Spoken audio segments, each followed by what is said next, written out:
Hey guys, you're tuning into the Mina B Podcast. It's your girl, Mina B, and I'm back with yet another fun-filled episode. So, where to find me? It's at the Mina B Podcast over on IG. Something wrong with him. At the Mina B Podcast over on IG. And you know where to find me. Y'all know what it is. The link is in the bio. iTunes, Apple Podcasts, Spotify, Anchor FM. All the wonderful places that you can listen to. So y'all know what to do. And of course, if you're watching from home, over on YouTube, be sure to subscribe, turn your notifications on. Let me know that you're watching. Tag your girl at the Mina B Podcast so I know that you guys are interacting with the visuals, okay? So I have you've been on the show with me 4 times. 4? Yeah, this is your 4th time. Is that a record? It is. You're. All I'm saying is, even if it's not, I'm taking it. No, you are. I'm owning it. You've been on the show 4 times. I'm running with it. Since the origin of the Mina B Podcast. And of course, now that I'm in Atlanta and been in Atlanta, you've been on my show 2 times. So this is the 3rd. Yeah. And then 1 time in New York. We did a virtual. We did a virtual one. Shout out to COVID. Right. Virtual podcast episodes. Go ahead and introduce yourself, man. Bow. I didn't get a dap. You left me hanging. Oh, sorry. You gonna see it? You gonna laugh at us? No, friend. Stupid as hell. Go ahead and introduce yourself, man. Hey everybody, my name is Percell Dugger. I'm over here joining Mina. I am a New York City-based strength coach and founder of Fit For Us, professional marketer, founder of a marketing agency, and a person who works out a lot and trains people. I guess they call me a trainer. Yeah, you'd be considered a trainer. Right? What about that? What about that good work? Yeah, founder of good work. That's a thing. Man. That's a big thing. You know what? It's a big thing. I'm so used to I didn't really feel like I needed, but you're right, because it is a thing. It's a big thing. It's a whole thing. I remember when it launched and it was created. It was a thing. It was a thing. It is a thing. I mean, but tell them where to find you on Instagram. Yeah, so check me out. Good Work on Instagram, GOODWRK. Check me out on Twitter, Good Work P. That's GOODWRK with the letter P at the end. And yeah, I'm here to work. I'm here to talk. It's gonna get a little crazy today. Listen, so we talk all the time. I might get in trouble. This is my buddy. Somebody might text me. But somebody always, I want to say somebody always texts you, but the last time. I'm always disappointing somebody, right? But he's also very honest, and he's one of the male opinion figures that I actually respect. And I relish in his opinions because they're great conversations. And I'm also going to drop down in the description box our past episodes because we talked about alpha males. We were dragging. I think we talked about another episode we had. We dragged women too. Remember that one? I love black women. We love black women, but it was an honest and open. Yeah. Because somebody was out here being messy.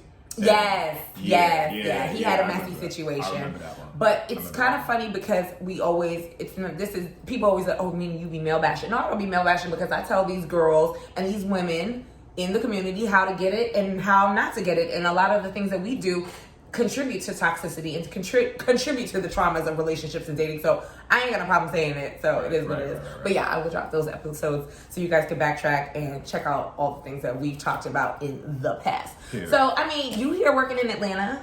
So what's going on? Yeah, so I have a client. He's filming the movie Black Panther 2. Mm-hmm. Shout out to Winston. So he's here, all that good stuff. And while he's here filming the movie rather, I'm training him. Nice. So we're in the gym 6-7 days a week. We're going for runs, bike rides. It's been cool. I've been hanging out with other folks in the cast and training some other folks here and there. Good. But yeah, I've been down here for about 2 months now. And Lord knows when I'm gonna leave. Might as well move in and get a second residence. No, for real. Figure it out. But it's been cool. I like it. Have you been enjoying yourself here? Because I feel like the times that you've been here, you was just in and out, but yeah. This is the first time I've actually got to experience Atlanta. And drive around. I went to Magic City. I went to American Deli. I've been to Ponce City Market, the Beltline. Isn't Ponce City Market dope? Yeah. It's a vibe. It reminds me of Chelsea. Is that Chelsea Market? Yeah. But Chelsea Market's smaller. Yeah, it's smaller. Yeah. I used to go to Chelsea Market all the time because I'm a fellow New Yorker or whatever. But So I think that's my beef with Atlanta though. It's it wants to be New York. It's very reminiscent. You can tell that architects and the developers here that are building everything out, they are building everything that New York has on a smaller scale. Right. Yeah, for sure. I think that part of I still call the Beltline I call the Beltline the High Line to my friends, and they'd be like, "What the fuck are you talking about?" But, I was like, "I'm gonna meet you on the High Line." What you talking about? And that's because we used to go walk the High Line on date nights and go eat. Like, you know what I'm saying? Like in New York, that's a thing to do. Right. And what is it? The Meatpacking District. So that's where it starts, and then you can walk all the way up to Hudson Yards, 34th Street. 34th Street, exactly. So I because it's home, New York is home. I'm always saying that shit, and people be like, "What are you talking about?" I be like, "Oh, my bad, bruh, I'm tripping. What's the spot outside the line outside of the Pond City Market? The Beltline." So yeah, it's weird because it reminded me exactly of the High Line in New York. Yeah, but I think the problem I'm having with Atlanta is that they talk about Southern hospitality. Mm-hmm. I've been here 2 months. I think it's a myth. Why do you say that? I really believe Southern hospitality because folks is rude. Well, I have to say this. Everybody's a transplant here now. Like, everyone's a transplant here. I have to say, when you're dealing with the city, when you're dealing with downtown, midtown, Buckhead, when you, like... Wait, can we talk about that for a second? Okay. Because the last time I was here, it was like 2018, 2017. Buckhead was nice. Yeah. Buckhead that's when is I like, moved. That's when I had first moved. And Buckhead is like the projects now. So like it's what happened. The pandemic has been some shit for Atlanta. I think with the loans, I think with the unemployment, I think a lot of people's cities were shut down and they realized that they could afford the rent here. Because still, the rent is high here, but it's not as high as LA. Right. It's not as high as some part. No, I can't say Texas. Texas is cheaper, but New York, Connecticut, Maryland, DMV. Atlanta's rent on as a scale, it's less. Right. So these folks come down here and they be wilding the fuck out. They like, oh, okay, this is luxury. Like, it's crazy. It's crazy. So I think a lot of crime is happening because of the transplants that are here. And I think that the people that been here are hopping on, doing little petty shit. And it's not the same anymore. Like, I won't go to Buckhead at night. Yeah, I went. Like, to certain spots at night? No. I went during the day. No. I didn't know. What is it called? Lenox Mall? Yeah. Oh, yeah. Lenox is... So, I don't go to that mall. Y'all know that. This is like a great analogy for what I would describe Atlanta as. You pull up to the mall, right before you get there, you see, like, these really, like, high-end luxury, like, apartments stores, right? Stores, yeah. And you're like, oh, this is Buckhead. It's like, you know, whatever. So you pull up, and at the mall, the entrance, there's a valet. Yeah. So I'm thinking they got a valet at the mall. Like, oh, it's lit. You get through the valet, cool, and then you go to walk in, and there's metal detectors and dogs. And that's where the thing about is, where we live in Georgia. You people have a concealed carry license. There's people that don't necessarily adhere to that. But crime and thievery and robbery has been a thing. People just running into stores and running shit. But also, in Atlanta's defense, as a New Yorker, nigga, we've been doing that shit at home. It's been wild. When I used to work at Tory Burch, I used to work for a Tory Burch boutique over on, it wasn't Spring Street. What the fuck street was that? But that was her first boutique ages ago. People used to run in, lift up all the cashmere off the table and run the fuck out. In Soho, you see that on a normal basis. Right. It's just not talked about because that's New York. Like, that's regular shit. Right. So it's such a big deal here. But it's because it's not really the norm. Like, people been stealing. Right. I always said that Atlanta was one of those places where your car could always get broken into downtown. Now it's everywhere. Right. So yeah, it was everywhere. It was different to me because I came here with my basketball team some years ago. We had a tournament, and I remember walking into that same mall and none of that existed. Yeah, none of that existed. Right? Like, it was a completely different vibe. The pandemic has done a shit ton of mess to Atlanta and its vibe, and the city needs to get back to where it used to be because it was definitely an upstanding place. Like, don't get me wrong, crime happens, but it was just so much better. And the past year, it's just been trash. Like, it's been trash. Like, you kind of gotta bob and weave and know where to go and where not to go. So once you get acclimated, you kind of know that, and it's sad that you have to know that, but it is what it is at this point because folks don't know how to act. It's kind of crazy down here, but I will say they got some fine women. Like, Atlanta got some folks, like, they be cute. They all be in the gym working out. It's a thing. It's a thing. I work out with a bunch of bad bitches. It's crazy. It's great. And well, you've been to my gym, so you know. Right. I'm looking around like, bro, like, I gotta focus. But it's been cool. And I also think it's a great time to come to the brunch. Y'all brunch here like every day. Amazing. Like it could be a Wednesday at 2. No, legit. Like, so my best friend came in the town and like we ran around. We went to the mall. We went to get stuff, whoop-de-woo, and we were like, all right, cool. Toast closes at 4. Pulled up at 3 o'clock and had the most amazing brunch on a Tuesday at 3 o'clock. I believe it. Yeah. Shout out to Toast on Lennox. That is delicious. I went to this place yesterday called Joy Cafe. I heard of it. How is it? Yo, it's new, right? It was the best chicken and waffles I ever had. It's relatively new. Okay, I gotta try that. Yeah. Joy Cafe. The chicken and waffles was the best I ever had in my life. Like, ever. Like, ever. And I've, like, searched high and low for some good chicken and waffles. I remember we used to go to Melba's in Harlem for that. It was way and better. that strawberry butter that they used to have at Melba's? Way better. Better than Melba's? And like Joy Cafe is way better. Mind you, they take like I think you can call them reservations, but when you walk in there, you just gotta see a bunch of people sitting outside. They all waiting to get seated. That's how you know it's good. Well, and that's the thing. That's the thing for like a lot of these restaurants, even breakfast at Barney's. I still haven't gone because it's just been that crazy. Like you can't ever get into that shit. I just be like, I ain't got time. But you need to go to Rock South. Not even for brunch. Just go for lunch. Go for, I want to say pre-dinner because they close at 8. So they're open from like. Should I go with the homies? Should I go alone? However you see fit. Okay. It got valet. You're going to roll up in there. The food is amazing. The gumbo is delicious. I always get a spot at the bar. I don't really like, or a high top table by the bar. Can we talk about that? Why does Atlanta make it so easy to get fat? Like, because the food is y'all good. just got a sweet green. Oh yeah, we did. Like, and it was like a party y'all threw to have it. And like, there's like one flower child. No, it's 2. Yeah, and they're like 80 miles apart. 2. Yeah. And then it's like, to find like a decent green juice, you gotta search far and wide. Kill me crazy. But if you want like fried chicken or some wings, everywhere. Yeah. The thing about Southern food, it's rich, and Atlanta is a food town. Like Atlanta is a foodie town. This Atlanta is a restaurant town. Okay. It's no wonder why all the girls there look like they do, because I know what they eat, and then they be in the gym all the time, and it's just like, it's just life. We're balanced. But this is what I was talking about with the hospitality. I think that I'm addicted to alkaline water. Seriously.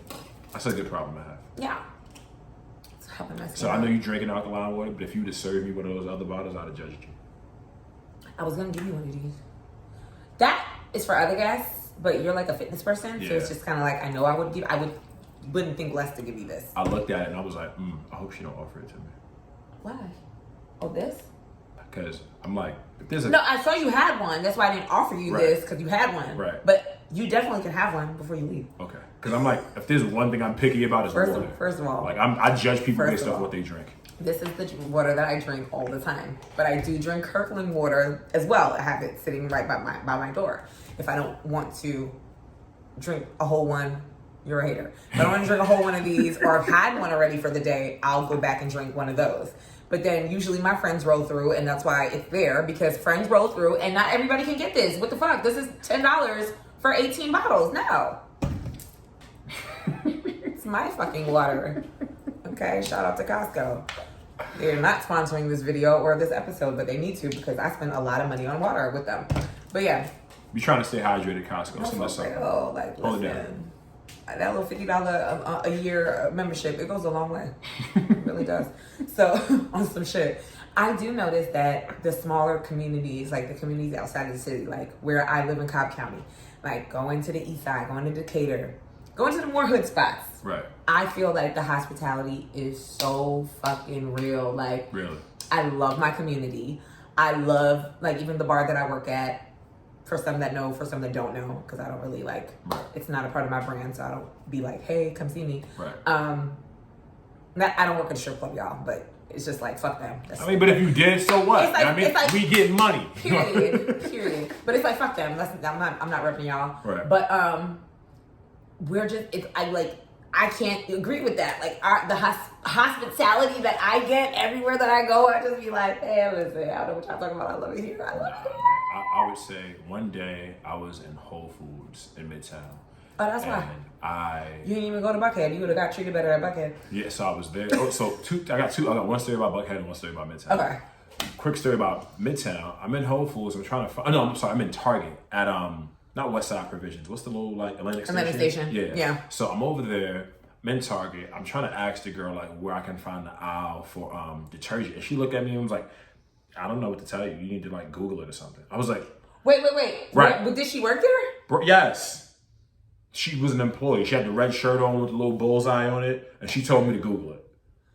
Wait, funny story. Was she having a bad day or no? It's none of my business. Like, I don't know. what the fuck? Okay. It was weird. And then another story. I'm at a Barnes. No, so I'm looking for a Barnes and Noble because I wanted to grab some books while I'm here to add to my reading list. Can't find a Barnes and Noble, but I know it's at Georgia Tech. So I'm downtown. There's one at Tech. Damn, you know what? There's one at Tech, and then there's one here on Cobb Parkway. So I see right by the mall. See a girl standing outside this hotel building. I asked her, like, hey, excuse me, miss, I'm not from around here. My phone is telling me that I'm at the bookstore, but there's no bookstore around. Do you know where it's at? Like, I'm looking for the Georgia Tech bookstore. She goes, well, maybe you need to fix your phone. And I was like, I heard you. I'm so sorry. Have a good afternoon. First of all, take care. And then I found some students, and they was like, nah, bro, you got to walk through this building, go up the escalator. And they were students. She clearly wasn't one, and she clearly didn't have... She probably didn't have her degree. She probably was just... I mean, I'm not going to say that. I just know that, like, this idea of Southern hospitality hasn't been my experience. So how's your hospitality been when you've gone out to eat and drink and... I feel like people talk to me everywhere I go. Yeah, I feel like I haven't been doing a lot of that. Like I've been outside. You still in New Yorker though? Yeah, so I would say the folks at the gym are really cool. Yeah, all those trainers, they're cool as hell. Absolutely. They've like told me about a bunch of places to go. I would say it's like a family environment, so to speak. Like everybody respects each other. It's right. You know when you go to a gym and you kind of like, well, maybe because I'm a girl, but you kind of feel like, oh, you can't come up in here to work out because niggas is on you. Nah, niggas is in here to work out. Like for real. Like they even like, yo, you doing good. Like I seen like mad improvement. Like you know what I'm saying, really encouraging. So yeah, definitely, it's a dope spot. Yeah, I would say that like going out, what I have had success with is finessing. Like Atlanta is a finessing city. Like I've walked into places, did have a reservation, the wait was 45 minutes, and got seated in 5. Yeah. Like I've walked into places with no mask on, and they were like, yo, fam, hey, hold that, but like you good over here. I've walked into places and like, ordered bottles and like the check came and it was like, we took care of you, don't worry about it. Like I've had that happen, so Atlanta is cool, but I'm talking about like just like human interaction. It's weird. It's a little hit and miss. And I'm gonna just say that's just the places that you've gone, but okay. I mean, I don't know. I get it though, because I heard on the news that like a woman got like stabbed and her eyes gouged out and all kinds of crazy stuff. So that happened at Piedmont Park. Right, which is right like where I'm at. But I don't want to say that it happened to a white woman, but it happened to a white woman, not to say that that means anything from a humanistic standpoint. That person has not been caught. I don't know if it's isolated because a similar situation happened at another park in, I want to say north of Atlanta, so that's like Norcross area. And I don't, if y'all can correct me if I'm wrong, if y'all from Atlanta and y'all keep track of the Channel 2 News, I believe that was a white woman as well. Those situations were, it just, yeah. I remember listening to it. The math ain't mathin', but that ain't some nigga shit. Like, I just don't think, like, if we find out that it was a black person that did that gruesome ass shit to this woman, I'm gonna be like, okay, you're crazy as hell. But it's like, yeah. I remember when I heard about it, and then like it makes sense, right? Like why as a woman in this city, you'd be a little reluctant to talk to a stranger. Oh, yeah. But like you ain't have to tell me to Google it. Sis. Or you didn't have to tell me to like fix my phone. Right. Like, that was just a little rude. Right. Like you could have been like, yo, I don't know.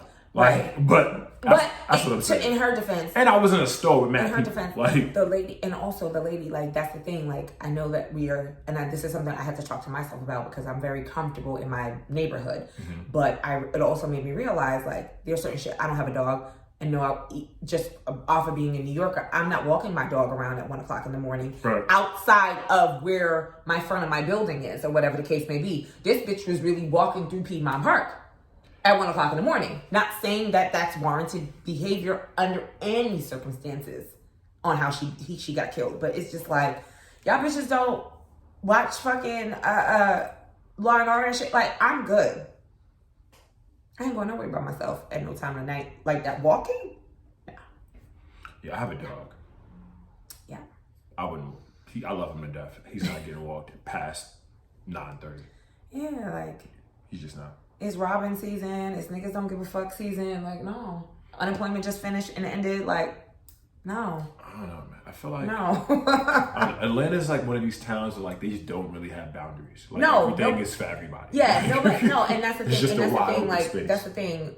That's why people like, you know, they're like you're a sweetheart until you're not, and I know that because I'm nice, but it's only going to be nice up until you get fucking disrespectful or you overstep or you say some extra off the wall to the left shit to me or you try me on some sexual shit. Nigga, I'm gonna fucking spaz. Yeah. You gonna tell somebody to fix their phone?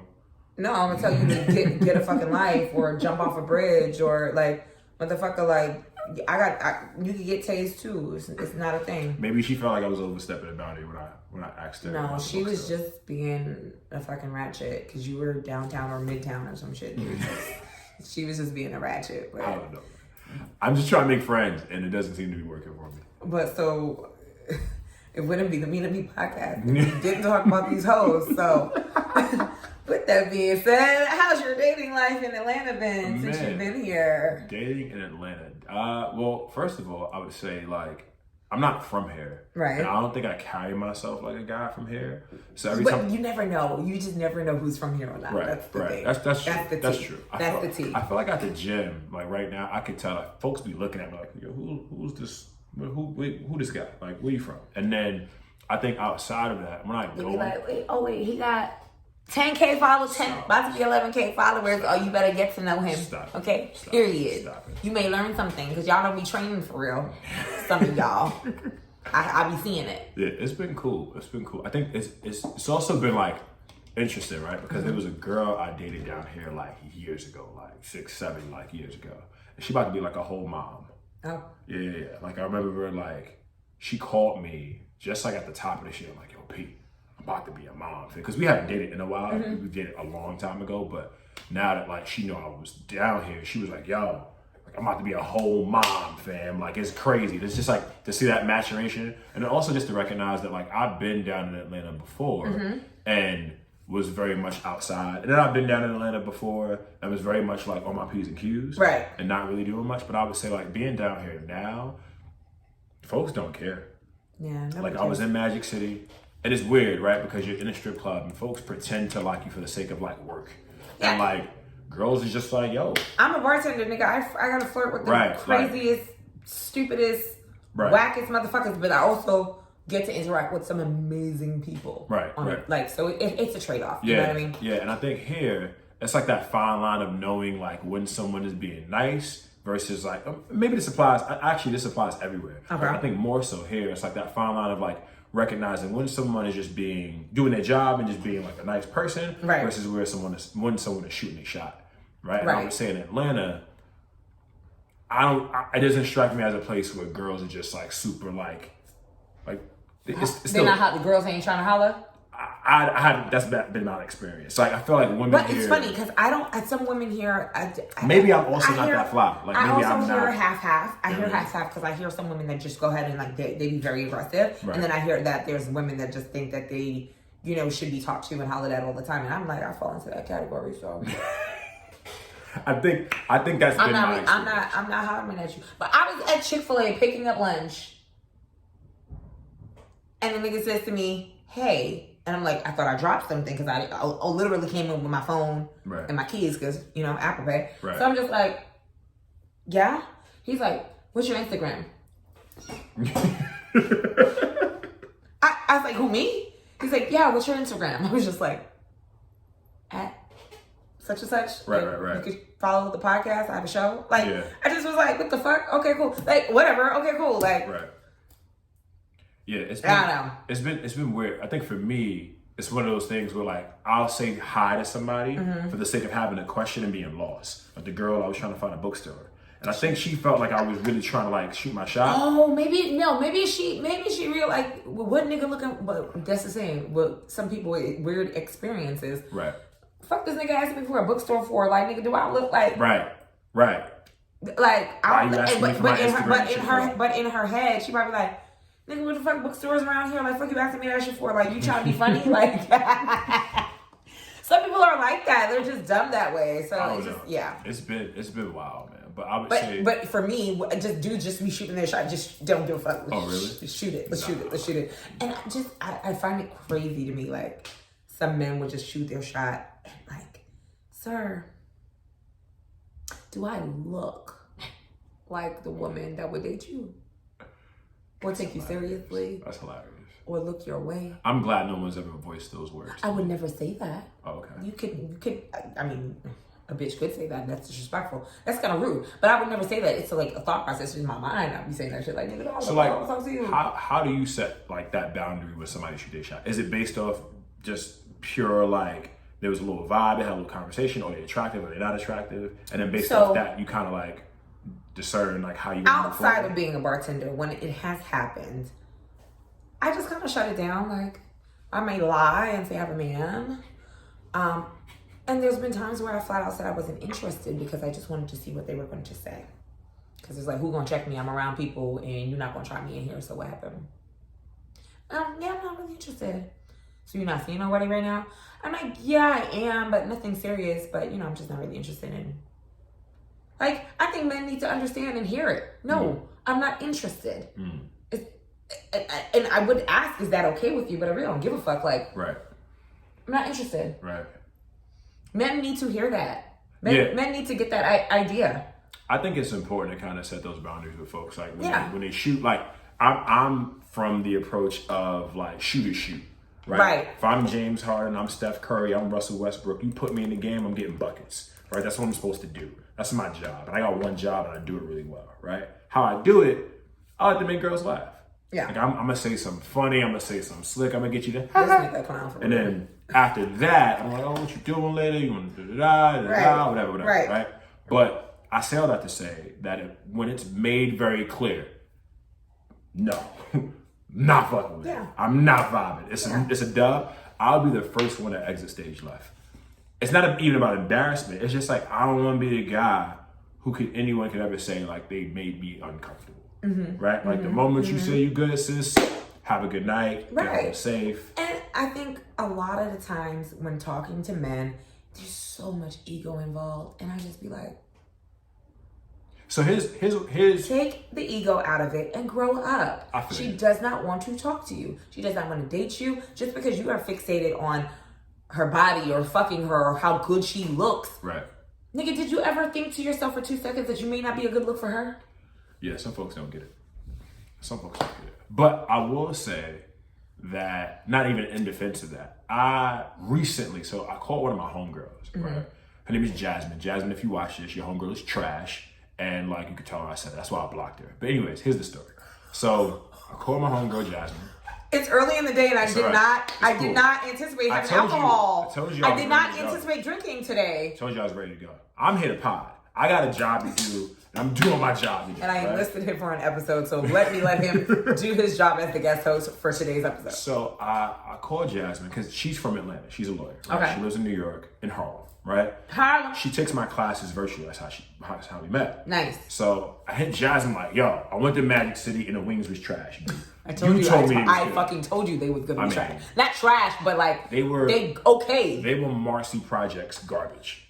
Like they were MTA I haven't had their wings in a while, but I don't think that they're trash. I told you we gotta go to the Flame. Wings are trash. We gotta go to the Flame with the boys. Like, get your homeboys up. Matter of fact, tell Winston I said what up. Let's pull up on a Saturday, like next Saturday or like Sunday. I'm down. Like, maybe. So anyways, I call her, right? So we talking, right? She was like, oh, my friend wants to say hi. I'm like, who's your friend? She pans, because we're on FaceTime. She pans to her homegirl, and this girl's like, hey. And I'm like, hi. She's like, you don't remember me? And I was like, no. And she was like, we met before. And I was like, I don't know you. She was like, oh, remember like some years ago you tried to talk to me? I was like, nah, I don't remember. I was like, what year was this? She was like, I don't know, like 2015, 2014. And I was like, ma'am.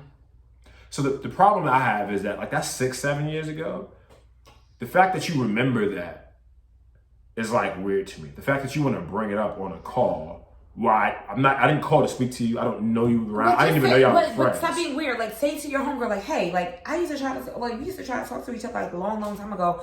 Oh, no. So she took it a step further, right? She was like, yeah, you tried to talk to me. It didn't go well, though. And I was like, so I looked at her and I was like, yeah, nah, I don't really recall ever speaking to you. Women are embarrassing. I was like, girl, don't embarrass she was yourself. like, no, you were down in D.C. And then she was like, no, I met you for like a run thing in New York. And then you came out in D.C. like some years after. But like, we didn't really speak. But you don't remember? And I was like, she was like, you hang out with Jason and Tracy. And she was naming some people that, and I'm like, who are you talking? Like, what are you even saying to me right now? Bruh, so anyways. That's a little weird. So the homegirl, well, now, like, I'm looking at everybody differently now. Okay. So Jasmine, just know we got to have a conversation. But anyways, so she pans back to Jasmine. And we get off the phone. And I text her like, yo, don't do that again. Yeah, like, no, that's really awkward. No, it's not. It's tacky. It's tacky as fuck. It's just like, friend, like, why are you putting me in a position like that? Right, Why would you do that? That's also, weird. What kind of person says, oh, you tried to talk to me 5, 6, 7 years ago? Like the trainer from 10 years ago that I told you about? Oh, please, share. Fuck you. So, similar situation. When I first moved to Atlanta, I was young and younger, so that was a long time ago, and then I moved back to New York, if you guys don't know my story. Moved to Atlanta, hung out for 2 years, lived my best life. I was over it. I was trying to be more serious, really get into my career, moved back to New York. So anyway, I had talked to this dude for like 2.5 seconds. Maybe this is like 2010, maybe 2009. I don't know, y'all. It was so long ago. He gave Kevin Hart vibes. Okay. So on the short side. Wow. Chocolate. Handsome. Wow. He's handsome. Don't really remember what he did. So what he does now, it kind of like, I'm like, how does this correlate? Okay, cool. Everybody wants to be a trainer. So I knew when I saw him, it's like, he looks familiar. I was like, oh, that dick was trash. So it was a one-nighter. It was a one-night situation. It never happened again. Fellas, listen, if you ever get a one and done, I was 25 years old. We're not going to say your age now, but just know. I'm 36, 35 again. That's 11 years? That's a long time ago. That's a decade. That's a long time ago. So yes, I remembered his face, but I was aloof. Was like, whatever, I'm over here sweating to death and my trainer is killing me. So he started doing weird shit. Now, I would have said something to him and been cool. I say hi to everybody when I walk in. Right. Or if we're working out in the same vicinity. You got manners. You nice. So, queen energy, you know what I'm saying? So, he started doing weird shit. When I'm working out, he wanted to be walking around me. What if my trainer trying to videotape me this greatness? Like, why are you over here, like, or taping my struggle, one or the other? I'm trying to do games. I be struggling. Right. So, he over here walking around me, he'll beeline to come around my way. Like, stop. Boy, if you don't stop acting stupid, like, just be normal. Mind you, that gym is like 17,000 square feet. It's such a big gym. Like, it's a football field. Come on. So one day, I'm about to do deadlift, and he's over here. I ain't even get to do the shit. The nigga like, you look familiar. I was like, this is Atlanta. That's normal. It's mad black people here, bro. I ain't the only yellow little thing walking around here. Right, in the gym, like. The fuck? Like, we all look the same. Like, the same hairstyles. Like, we could all be cousins, B. What's your name? So I said, the government name. So I said, so the government name was like, nigga, like, fuck you talking about?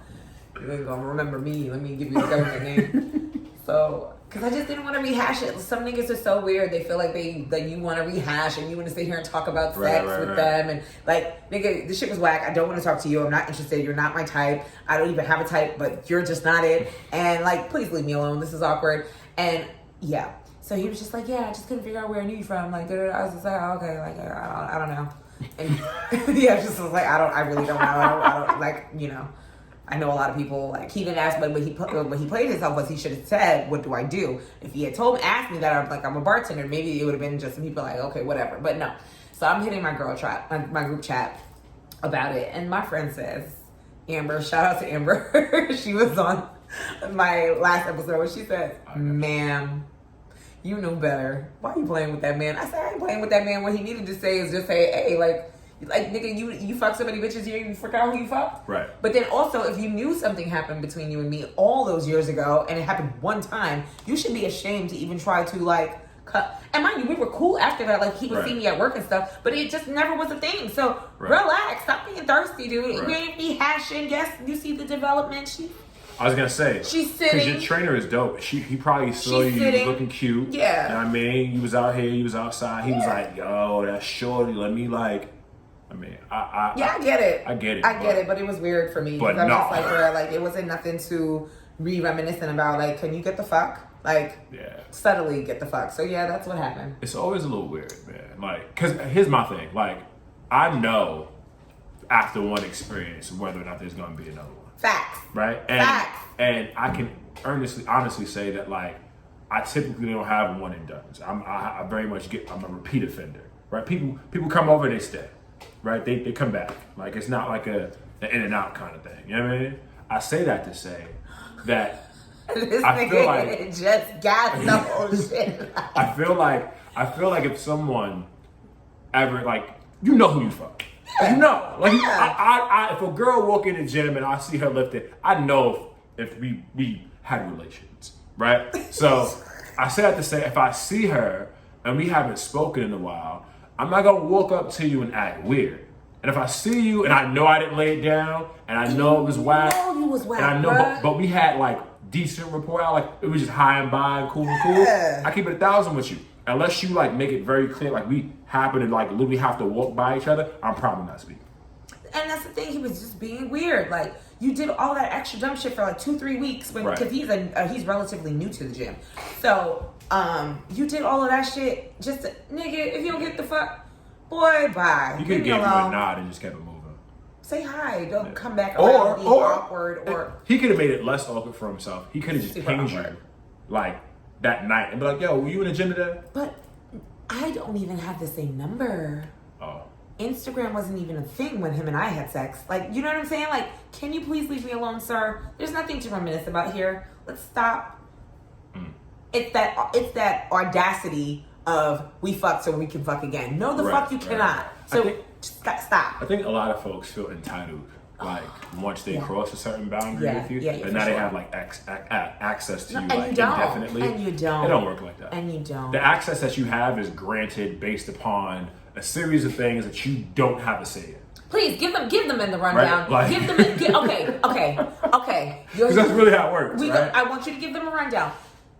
Fellas, please hear this clearly from a 30-something-year-old man, okay? Who's part of the culture, who's a part of the Instagram era. Like he's of a certain age, so he can definitely speak to this properly.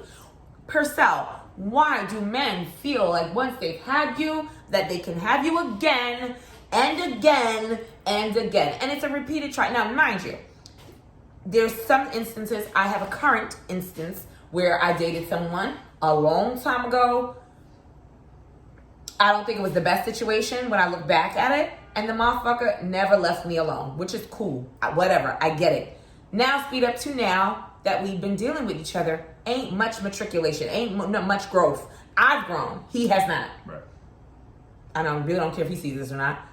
Because I'm at that point. So there's not a lot of growth here. And now I regret, and I don't have many regrets. Now I regret giving you access to me.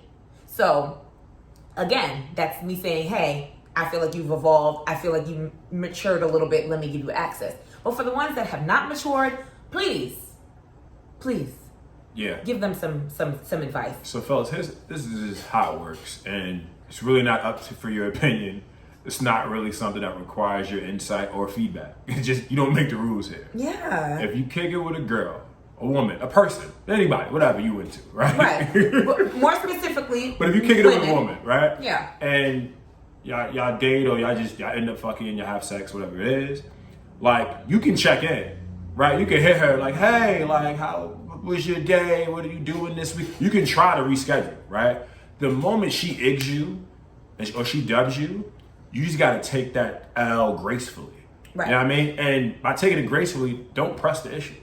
Like, don't try to persist and try to like continue to be persistent in an attempt to like see if you can do it again. And you got one shot to make a good impression. And if you don't do that, you got to understand that like she reserves the right to keep it pushing and not make you aware of it in a very overt way. And fellas, to chime in on that goes for one night stand, that goes for just a fuck buddy situation, right? That goes for your ex, right? Like, say y'all ain't fucking with each other no more, and she really like you undid some shit that she like. Niggas don't understand, like, when you're not consistent, when your behavior is subpar, when you give weird vibes, when you act like things should be transactional, like, oh, I take you out, so you should fuck me. You didn't speak to somebody in a couple weeks. My nigga, like, yeah. Or like you dropped off the planet, you just pop back in, and you just automatically think that she should be excited that you're around, nigga. Fun fact, pussy don't get wet off that type of behavior, bro.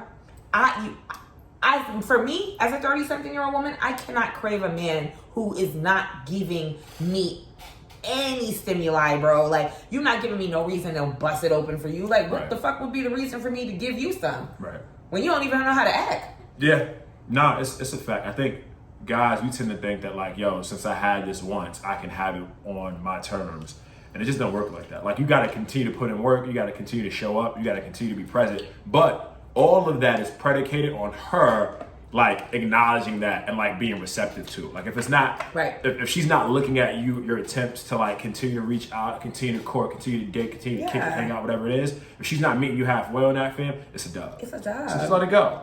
And like the same way you found her, go find another one. Like, you'll be okay. Yeah. Like, yeah. I think it's a lot of this conquering thing and just like notches, having a notch under your belt, like it's an ego thing, and it drives me nuts because it's like, nigga, I'm not here to stroke your fucking ego. I'm not here to like be in none of that shit because I've been told that I have an ego myself.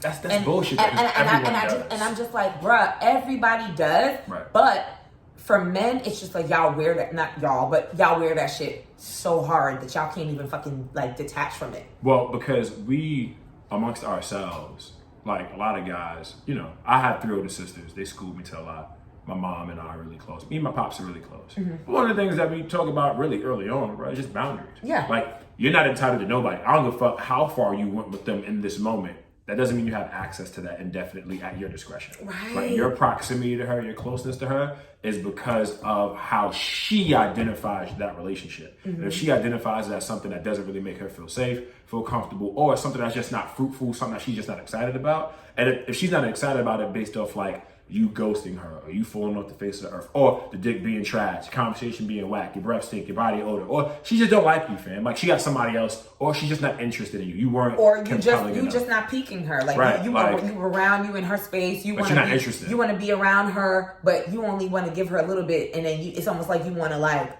dangle shit for her to catch. Like, nigga, I ain't a fucking cat. Nah. This ain't catnip, and I'm not the cat. Like, don't dangle no shit for me, nigga. I would say this. I would say this to guys. Like, you got. In my opinion, I've had 2 approaches that work well for me, right? Mm-hmm.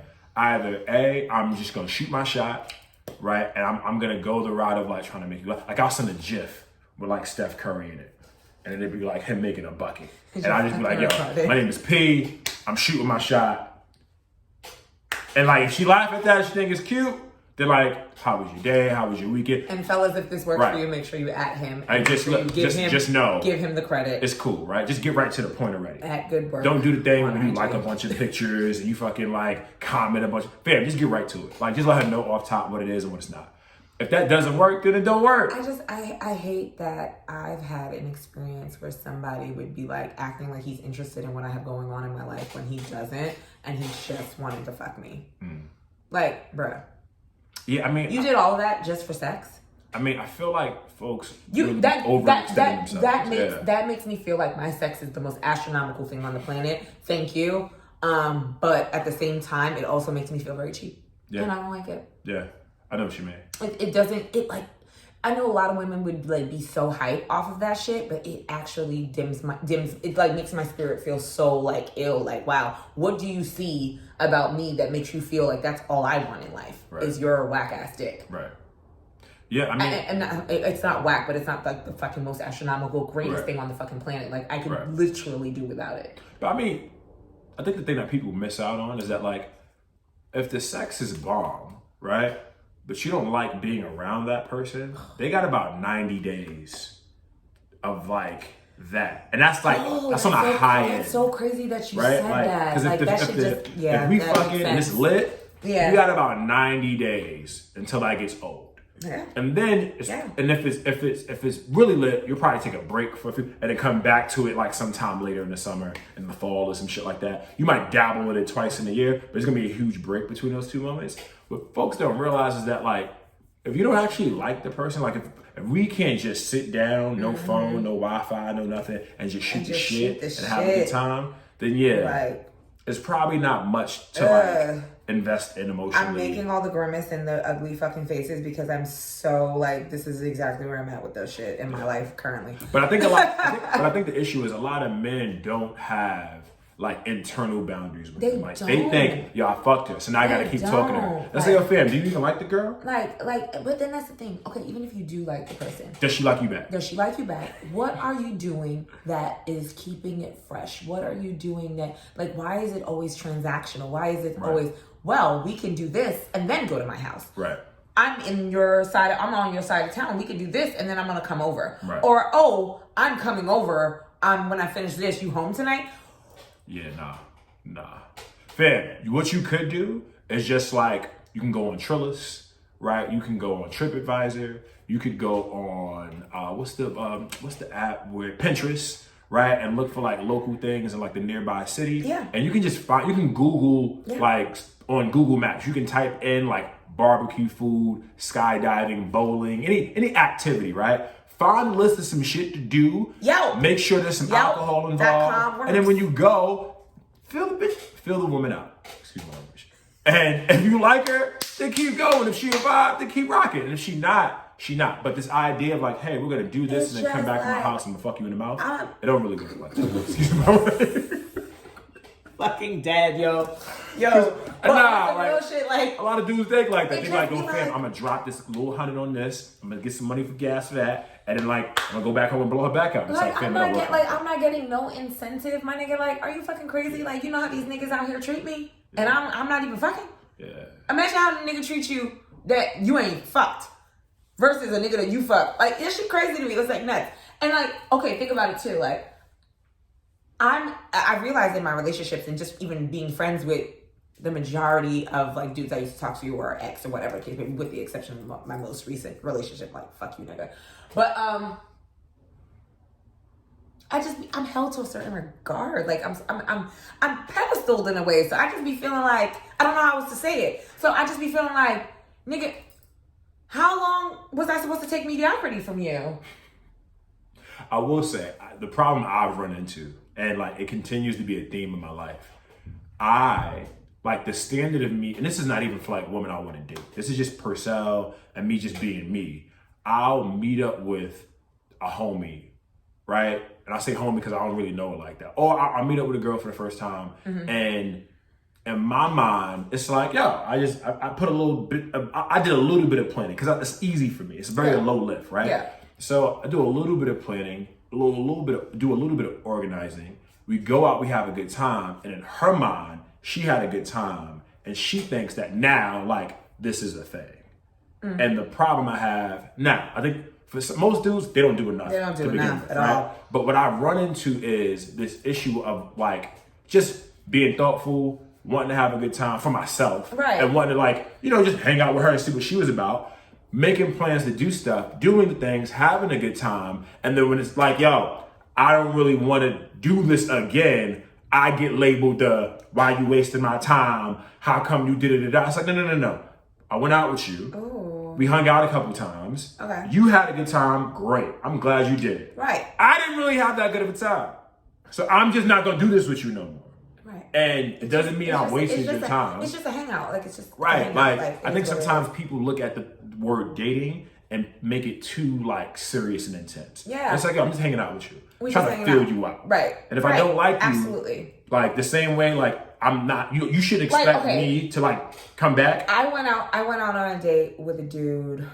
I want to say this is like, I mean, but you outside, so you know. I want to say a month ago. It was about, I want to say it was like July.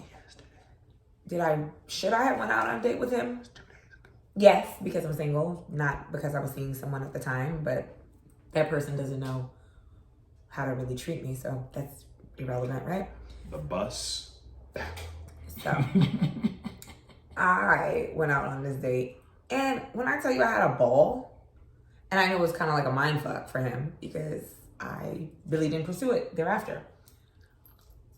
And it was legit like a nice date, like treated me well, holds me to a standard, like you know, the conversation was endless, like, you know, it was good. Like, he's ideal, he's really ideal. I'm not even gonna hold you, but I'm also not in a space to entertain him per se, so I'm not gonna be trying to be leading. I don't believe in leading people on, you know what I'm saying? I don't believe in leading people on. So I just kind of like, you know, phased out of that. And then I, you know, I'll see where he's at in life, and, you know, maybe a couple of weeks. Because I'm kind of over it right now. So I guess that's Atlanta dating in a nutshell, but also just dating as a whole. So, okay, there's a thing for me, right, that I keep hearing about open relationships, this idea of open relationship. And I'm trying to understand, is there a goal here that works for the long term, or is this an interim thing? What exactly does open relationship means, right? So I went and did a little Google search because, you know, Google got everything and sometimes you just want to know. And I definitely think a white person wrote this. So I'm going to read 6 rules for doing the whole open relationship thing right. 1, set sex boundaries. 2, set emotional boundaries. 3, establish who it's cool to hook up with. 4, figure out how much time you'll spend with other partners. 5, decide how you'll talk about your relationship with each other and others. 6, discuss how often you'll have a check-in. Check-in with the person you're in a relationship with. The person that you're in a relationship with. And I'm like, I could see in my mind, especially like for the mood that I'm in right now, how an open relationship could work if people communicated more effectively about that. Like, hey, we fuck with each other, but I might want to do this because I don't want to be restrained. I don't want to be in restraint. I want you to be able to enjoy life or whatever, because I don't know where I want to go with this. But I know how I feel about you. I know how much I care about you. There's a lot of love there. I feel like if that's communicated, most men communicated those things, that I think that an open relationship would be a little bit more acceptable. Yeah, I agree. I think. What's your take on that? I agree wholeheartedly. I think the tricky part is just like having that trust in your partner, and also that confidence in your relationship that you're comfortable enough to like open it up for people to do things. But when they go and do these things, there's a trust and a level of communication that like they said, they're going to check in, they're going to continue to speak, they're going to like have certain boundaries. Are we seeing other people just to see them and just go out on dates? Are we doing this because you're out of town, you work out of town, or your job makes you like, you know what I'm saying? Like, I know for me, when I wanted to be a flight attendant, I was like, damn, like, this is pre-COVID. So I was like, damn, like, what's my situation gonna be like? Because I was seeing someone at the time.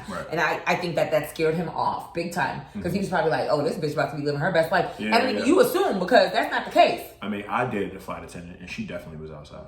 Like, she told me. She was like, yo, listen, like, But also too, you my JFK did. You think it's JFK, babe. But you gotta think too, like, at my age, I'm not necessarily about to be outside.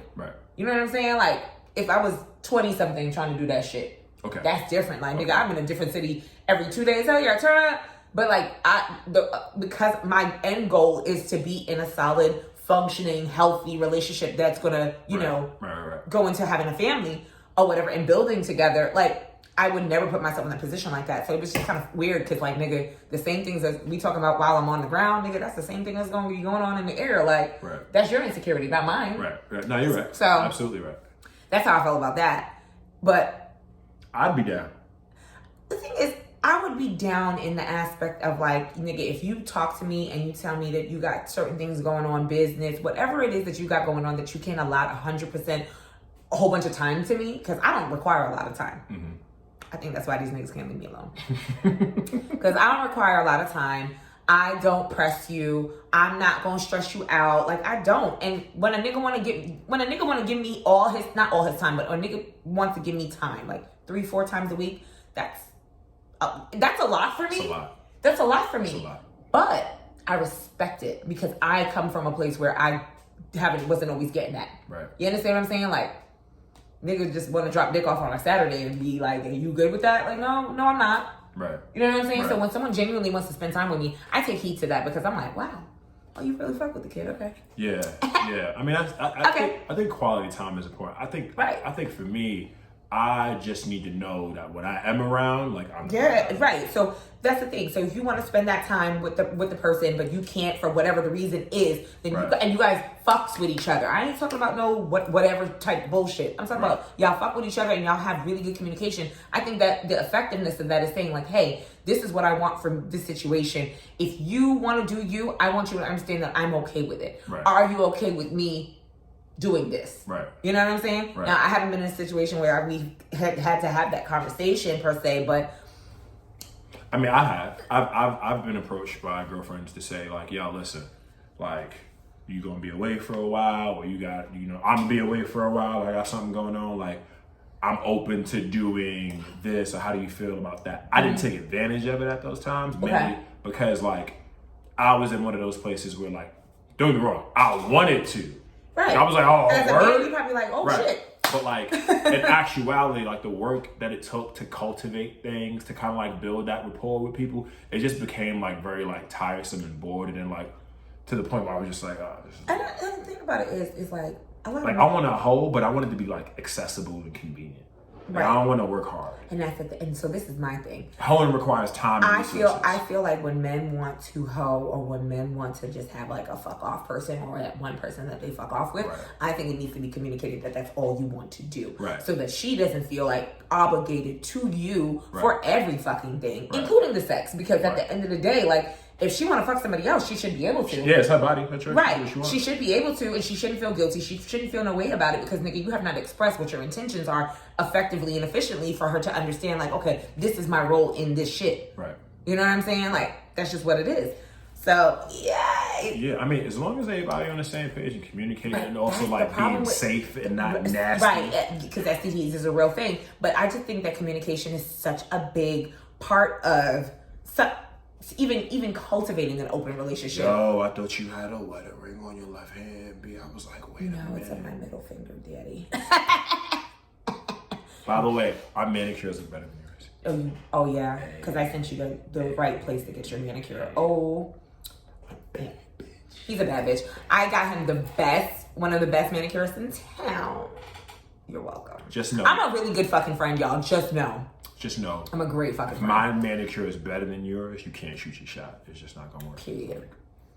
And that's how these hoes love me, because I always got my nails and my feet done, okay? Yeah, I ain't gonna hold you. I posted a picture of my manicure on my stories. I got heart eye emojis. No, because you gotta understand something. Men's nails be looking disgusting. And I just be like, bro, can you cut your nails? Like, what the fuck? I like my nails a little Is that gel? Or you just got regular? Bro, come on. I'm not playing. No, you got gel? Come on. You got gel? Listen. Oh my God, V. Listen. Yo, he got gel manicure. I'm so excited for you. This shit lit. Oh, I didn't even know my friend was down for that shit. Come on. Okay. Yeah. He got that gel, y'all. He got that gel. Only thing about the gel, you gotta keep taking like your Biden pills because it's not really good for your nails. It's not. So, and that's why the vitamins that I take, like, yeah, they offset like the damage that it does to you. Mm-hmm. But yeah, man, I think it's important to just like, have boundaries, communicate with folks, check in with folks, have those adult conversations. But at the same time, it's like these hoes need to know too. Hoes need to know too. Like, look, sis, you're not my girl. Not my girl. We kicking it, we cool, we chilling. We just hanging out. And if we have a good time, and a good time means that we cross these lines, cool. Do you got a man? If you got a man or you got somebody you fuck with, that's cool too. Right. Let me know so I can respect that time and those boundaries. Here's the thing you gotta do. When you land in your new place, just go to CVS, buy you the Magnums, the thin ones, right? Because we wanna get the most natural experience. And then fucking you know what I mean? Screaming, bruh. Have a good time. You know what I mean? It is what it is. But the issue I have is the manipulation. Ooh. I feel like niggas are so manipulative and so controlling. I never realized more and more as I got older how men are manipulative and controlling. They want to know that they have you underneath that thumb. So that's why, and even having a conversation about an open relationship don't even make sense, because a lot of these motherfuckers ain't gonna keep it a fucking stack. Right. Yeah, so I will say, I think in order to get to the point of having an open relationship, you got to have like investment and like time and commitment in with this person. Like that's not something that you it's not do with something that somebody just happens. and Right. Shit, Absolutely. yeah. I mean, personally, right? Like, Right. I'm gonna need to know your mama, your daddy. I think you spend Thanksgiving with mine. With y'all. We probably live together. Like it's yeah. got to be a whole thing. Like yeah. for that to even be a conversation. Like, cause no. Like I don't. If it's year one or month one or whatever, you over here talking about we want to be. Oh, I'm cool. Like no, I'm good. Like I'm good on that. Like that's. I don't even trust myself a lot. I damn sure don't trust you in that time frame. Right. For an open relationship to make sense, to make it make sense, Jesus, you guys have had to have had a rapport for over a year plus. Yeah, like an extended period of time. Or been friends for a long time or something to that extent. Something to that extent. There definitely has to be a friendship involved. Y'all know how I feel about friendships. If you don't have a foundational friendship with your person, you're doing it wrong. You're doing it all the way the fuck wrong. I don't even be sleeping with women who I'm not friends with. No, real shit. You shouldn't. You shouldn't. Cause now. I shouldn't sleep with a man that's not a good friend to me at all. Right. Cause now when we stop fucking, I've definitely fucking been there, and it sucks. It's trash. Cause now when we stop fucking, like we can still be cool. Right. Cause I know as a friend, I'm not gonna violate you as a human. Right. Like I'm not gonna do some real foul and like fucked up shit to you. Like I'm gonna just, when we part ways, it's gonna be because hey, like this isn't working out, and it's not gonna be foul play. It's not gonna be disrespect. It's not gonna be something messy and nasty. It's just gonna be because like you know what? I want to do things different. Right. So like I have an ex that I used to talk to like date in college. Shout out to fucking friends. Fucking friends. That's the thing. The fucking Friends podcast. Yo, our new show is gonna be the fucking Friends podcast. You're my and it has to have, you're my fucking friend. Like it has to have like a really good, not physically fucking, but to fucking friends, meaning like you're my fucking buddy. Like I really had like a good epiphany. Oh, it could be. What about with the friend? No, that's not what the show's gonna be about. No, it's about being a good friend and all the parameters on how to be a good fucking friend. Like I think that would be dope. Fucking friends. No. No? Okay. All right. Maybe you shouldn't. I was just talking to my friend yesterday about... The one you was fucking? No. No. About friendship and just having like good, solid friendships in your life. And I was like, wow, like I really clean house and I really have like some solid fucking friends in my life right now. And I'm like grateful for that shit. That's what I meant. But anyway. I'm a good guy. I'm the type to fuck you, put some money in your pocket, stop fucking you, and continue to put money in your pocket. As long as you don't like do some fucked up shit to me. If you fuck with me, if you ever mistreat me in any sort of way, right. I promise you, I will only ever make decisions that make your life difficult. So, and not like an aggressive, mean, violent, like disrespectful. I mean, in like if there was ever anything nice that I did for you, or anything thoughtful that I did for you, or anything that like supported you in your business or your brand in any sort of way. Right. And is there anything I can do moving forward once we part ways? You should know that is no longer on the table. No, for real. Like on some real shit. I'm not retweeting, sharing, referring, calling. And sometimes I feel like even with my show, I feel like I've had some people, even like dudes that I've had dudes that have dated me over the course of the years that just did not fuck with my show at all. And it was just like, relax. Relax. This is something that's important to me. So at the end of the day, if you don't see the value in it because of what I talk about, that's cool. But don't, expect me to be utterly supportive of you and anything that you have going on, because this is not a hobby anymore. This is a passion. So that's that. And like I don't like talking about like my ex being great, because he is, but he's not. But the nigga was never fazed by anything that I did. That's probably why, like, I be on my high horse shit, because I be like, y'all niggas be worried about the wrong motherfucking things. Like, worry about yourself.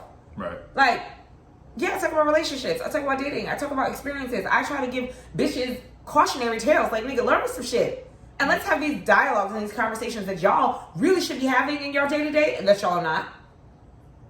You know what I'm saying? So, support a nigga. If not, please leave me alone. Because it's like, you can't want a piece of me and not the whole. Like, that don't work. That don't work. That don't work. I'm either going to fuck with you and I'll actually fuck with be a friend for real, or like, I'm just over there. Right. But it's not going to be like both. Right. Yeah. And that's how I was like, I've been cool with everybody. Like, I've been really cool with everybody unless you have overstepped a boundary. Like, I had an ex overstep a boundary, and it was just kind of like, nigga, like, we ain't dated since college. Right. But we cordial. I won't pick up my phone for him Right. as far as talking. But if you comment or you leave something on IG or you ask a question, I'll respond. But I just felt like boundaries were overstepped at one point. That said, I think I can shit. I think I still can. Right. No. Relax. Now I can. Now I gotta put you in a box, and you have to just respect it. You know what I'm saying? Yo, I got a good rule for y'all. This rule it may have lost me some opportunities, right? But it's definitely like got me some opportunities. Okay. Let them give you a green light, bro. Yeah. If you're in a gray, or not even a gray area, if you used to have a situation with somebody and you run into them, you out in vacation and you run into them, or you spot them at a party, or you know, like whatever, I don't know, like, but you run into somebody who you used to have a vibe with, right? And they looking good. You want to speak, like, it's okay to, hey, how you doing? Keep moving. But if you want that to go further, let them give you a sign. Let them like initiate that, because ultimately when you don't and you take that leap of faith, you end up creating a space where she might feel uncomfortable now because she feels like I fucked you, but like, leave me alone, bro. I'm not trying to deal with you. It's not about that. Just let it slide. Because the reality is, if she wants to and it's that serious, she will. It might not even be that night. I've been out at like everyday people or some whatever and seeing somebody who I used to kick it with. Just a little nod, keep moving, and then like a week later, hey P, how you doing? Like, what you been the up bitch to? gonna Like, holler at you. She gonna reach out. Like, women are not women in this day and age. We're not just all like, I know I said that bougie shit. Like, you know, we want to be hollered at, but like, nigga, if I want to talk to you, I'm gonna talk to you. Like, I'm gonna hit you up and say, just see what's up with you. I'm gonna put the feelers out. Right. Yeah. Especially if she know that, you know, you attractive, you used to be outside, you was outside with her, whatever it was, and she know that you probably not the type that's gonna have nobody around for you. Yeah. She gonna circle back. Like, I've had so many women, like when COVID hit, who just off the grid, just randomly, and it was like, hey, how's everything? How are you? How you been? How's work? Yeah, I had that happen a lot too. It's a thing. It was a thing. It definitely was a thing. And I think, it was cordial as fuck, but like, nothing matriculated out of that. Let's just be clear. So let me ask you a question. I be avoiding a lot. I avoid a lot of dick. Like, leave me alone. I don't want no parts of what you got to offer to me. Please leave me alone. If it's not about business, if it's not about my brand, if it's not about helping each other in some type of way that is productive for business and yours is mad complicated. I just don't fuck with bitches with whack manicures. Like, if my manicure is better than yours, it's just not happening. He's so annoying. You see me? Let me ask you a question. Do you think that my manicure is amazing? Yes.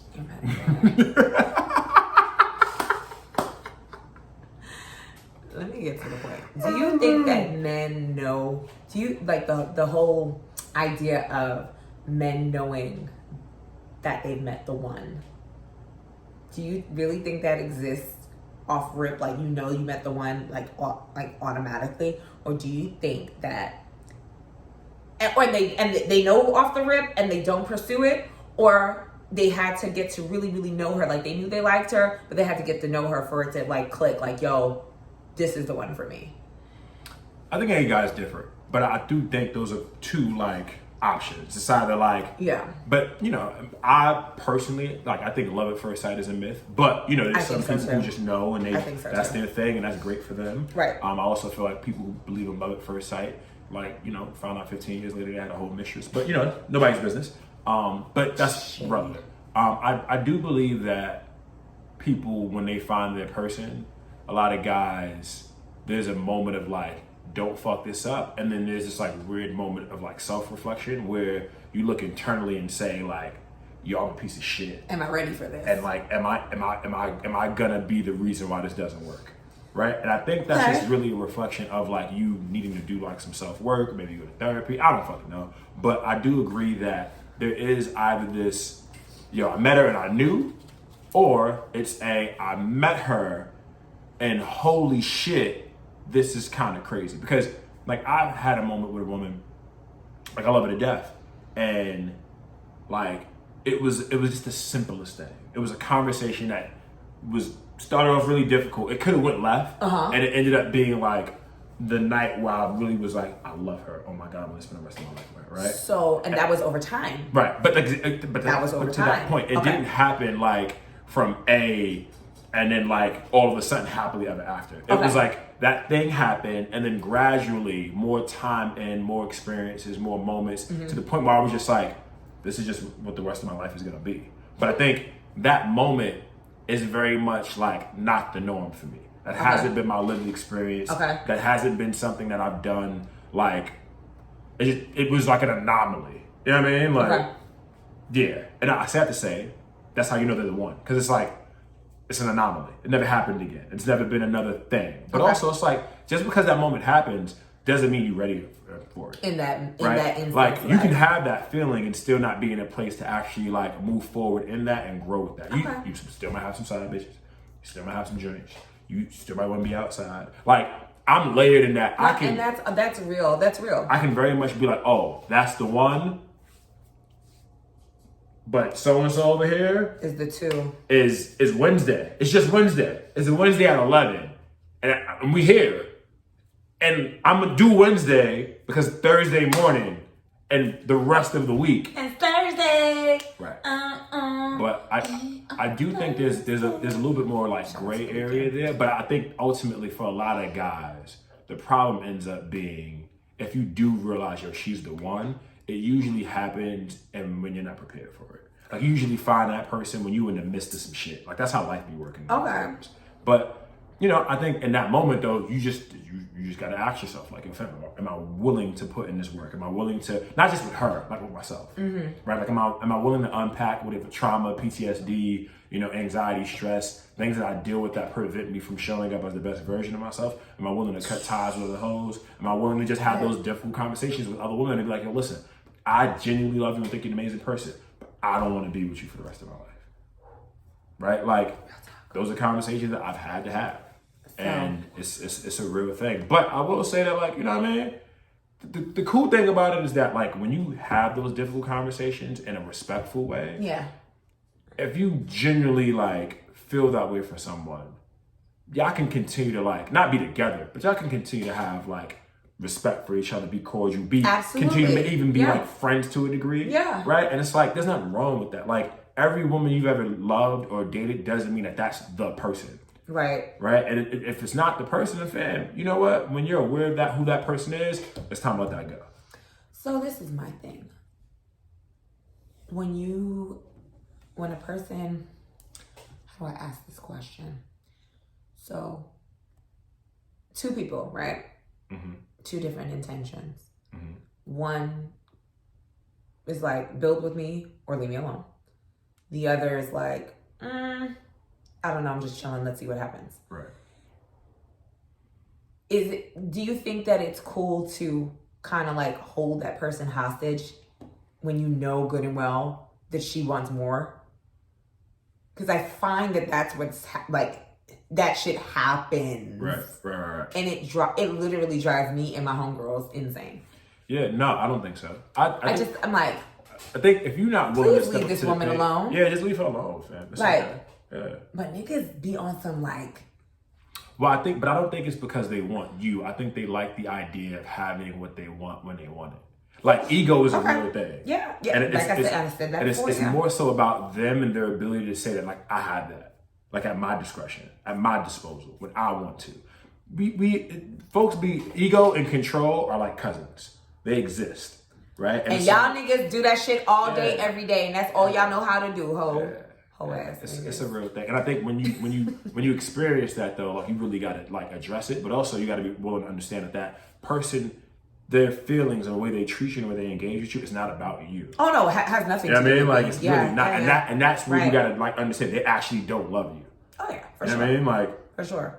And make the move, but like that's a real thing. I've seen it happen. I just be choosing. I've been that guy before. When I was 20. You was out. This was outside. I was right there. Yeah, you've been outside. Whoa. Not right now, but when you was younger. When you was younger, fam, like you was outside. Like yes. I was Prospect Park, Central, Piedmont. All right. Yuck. Westside Provisions. I'm dead. Bar vegan. Slutty vegan. Yo, you a slutty vegan for real. You a slutty vegan for real. There go a slut. We got a virgin, y'all. How about that? Give me that. Oh my God. I remember, you know what's funny? I remember telling my friends, this is when Pop was alive. That song was out. I was kicking it with my homie Janelle. Telling Janelle, I was like, yo, this song is fire. She was like, oh my God, let's talk about that. And then one night we was at an event and she was like, hey. It's something about, no, when I first heard it, because I was living out here. So when I first heard it, I was like, why he sound like, why he so angry? And I started listening, when I heard it in a club, I was like, what the fuck is it? I remember the other night, I was talking to Winston. It just became a thing from there on. I was talking to Winston and I was like, yo, this is a way too sexy song. It's fire. Yeah. He was like, yeah. that shit's trash. Too sexy. We was out one day. That shit came on last night. We was in there. We was like, and then you wildin'. Like, that's just, yeah. It's a vibe. It's a vibe. Oh my God. But I think we tackled a good amount. Manicure Poppy over here. You know what I mean? Manicure Monday out this bitch. You know what I'm saying? I sent him to a wonderful manicurist in Sugarcoat. Sugarcoat Midtown. You're welcome. That's literally up the block from me. I cross the street and go. Yes. I'm happy that I've been your Atlanta helper. Appreciate you. I'm going to send you an invoice. You should. Rightfully so. But I am going to wrap this episode. I think we tackled a lot. And there's going to be a lot of gems to be dropped to the fellas because clearly y'all are misinformed out here in these streets. But go ahead and let the folks know where to find you. You can find me at Sugarcoat on twice a week. 11th Street in Peachtree. Every 2 weeks. You know what I'm saying? Get the fuck out of here. Nah, so my name is Percell Dugger. I'm a New York City-based strength and conditioning coach and personal trainer. Also the founder of a marketing agency called Fit For Us. You can find me at Good Work on Instagram. That's GOOD. WRK. You can also find me on Twitter. That's GOODWRK. Once again, my name is Percell Dugger. I'm the founder of Good Work, a fitness and wellness brand that aims to make fitness more inclusive and accessible. And we need more t-shirts and hoodies and stuff like that. Thank you. You can hit the view shop button on my Instagram page and add it to your cart. Hit the checkout. You'll get it in about a week. And then, if you're not doing that, check out Black Panther 2. When you see my homie in there, looking like the man, abs forever. But thank you all for tuning in, man. This is great, man. As always, I had a great time. Thank you for finally getting your ass over here. But, because his fucking schedule is crazy.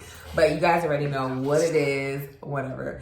You guys already know where to find me. It's at the Mina B Podcast over on IG. And yeah, you know what to do. Rate, review, subscribe, all that good stuff. And for inquiries, questions, advice, it's askminaB@gmail.com. So we signing out or whatever, and see you again next time. Bye. He's so hyped up with his manicure, bro. Annoying. Oh my God.